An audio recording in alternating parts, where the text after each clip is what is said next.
magandang umaga po sa ating pong lahat. Ako po'y natutuwa sapagkat muli tayo magkakasama ngayon pong umaga sa ating programang Letter from Our Lover na ating pong sinasaming papawid sa ating FB page every Wednesday. Ang pamagat po ngayong umaga na dadaling ko po sa inyo ay Life is Beautiful na hinango ko po sa Isaiah 30 verse 18. Sabi po ng English version na naturang teksto in IV, the Lord wants to show you kindness. He greatly desires to show you compassion. The Lord is the God who makes everything right again. So those people who trust Him are truly happy. Sa Tagalog version naman po, Isaiah 30, talata 18, ngunit si Yahweh ay naghihintay upang tulungan kayo at kahabagan. Sapagkat si Yahweh ang Diyos na makatarungan, mapalad ang lahat ng nagtitiwala sa Kanya. Tayo po'y saglit na manalangin. Amang banal, basbasan niyo po kami ngayong gabi sa pangalan ni Jesus at sa gabay at patnubay na banal na Espiritu. Kayo po ang aming kasama na Diyos. Patuloy kayo magtuturo sa amin upang mapalakas, tumibay ang aming pananampalataya sa iyo. Salamat po sa pangalan ni Jesus. Amen. Amen. Amen. Ang definition po ng beautiful life ng mundo ay kung okay ang buhay mo, marami kang pera, wala kang sakit at karamdaman, may minamahal, nagmamahal, may mga kaibigan, may pamilya. Amen. Ito daw ang magandang buhay, sabi ng mundo. Pero alam niyo po mga kaibigan, life itself is beautiful and precious gift given to us by God.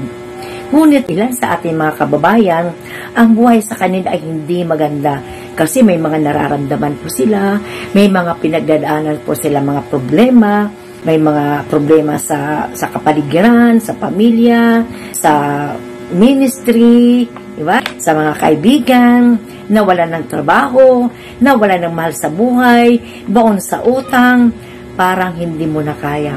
You are on the verge of giving up your life.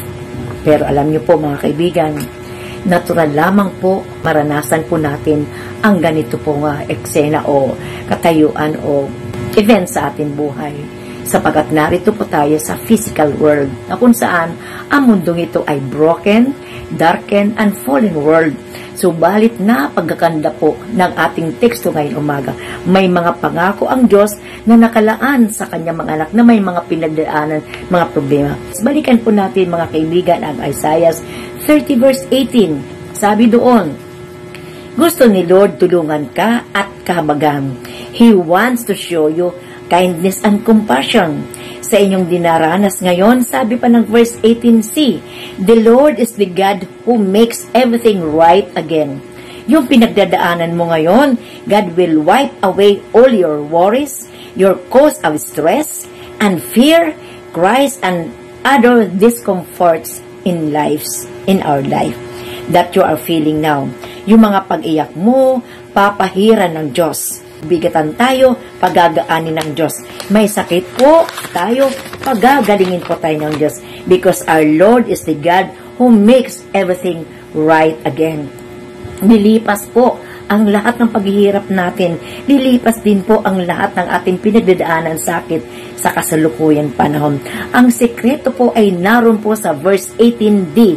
Sabi po doon, those people who trust Him are truly happy. The other name of happy is beautiful. So to make our life beautiful, we have to trust God. If we put our faith and trust in God, He will hear our cries for help. When He hears, He answers. So keep trusting God and be happy. God loves and cares for us.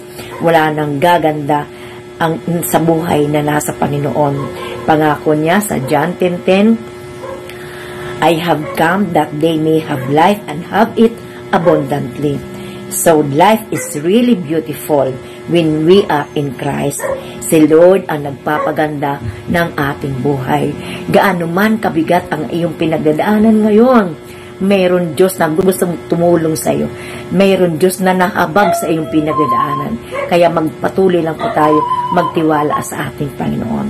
So hanggang dito na lamang po, naway na-encourage po tayo ng mensahe ngayon umaga na hinango ko po sa Isaiah 30 verse 18 na pinamamakatan ko pong life is beautiful. So maraming salamat po at shalom everyone. Hello! Naway na pagpala ka ng salita ng Diyos na iyong napakinggan sa programang Letter from Our Lover ngayong araw na ito. Pwede ba namin malaman kung gaano ka na-bless sa video na ito? I-like lamang po ito at huwag magkatubiling i-comment kung gaano ka na-bless. Huwag din kalimutan na mag-subscribe para sa marami pang nakaka-inspired na content.